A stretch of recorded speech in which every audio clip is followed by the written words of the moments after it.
ನಮ್ದು 8 ಎಕರೆ ತೊಗರಿ ಇದೆ. ಇದಕ್ಕೆ ವಿವೋ ಮಾರ್ಟ್ ಕಂಪನಿ ವತಿಯಿಂದ ನಾವೆಲ್ಲ ಇದಕ್ಕೆ ಎಣ್ಣೆ ಸಿಂಪಡಣೆ ಮಾಡಿವಿ.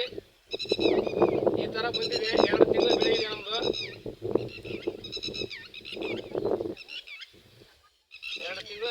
2 ತಿಂಗಳು ಬೆಳೆ ಇದೆ.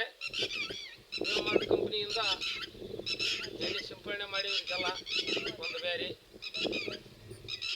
ಒಳ್ಳೆ ಹೈಟು, ಒಳ್ಳೆ ಇನ್ನು ಬಂದಿದೆ ಬೆಳೆ.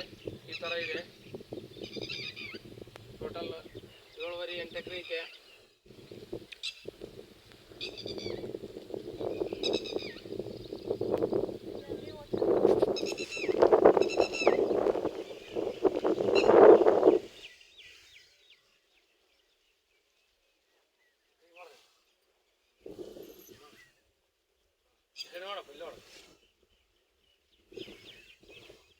ಮಸ್ಕಿ ತಾಲೂಕು ಮೆಡಿಕಲ್ ನಮ್ಮದು.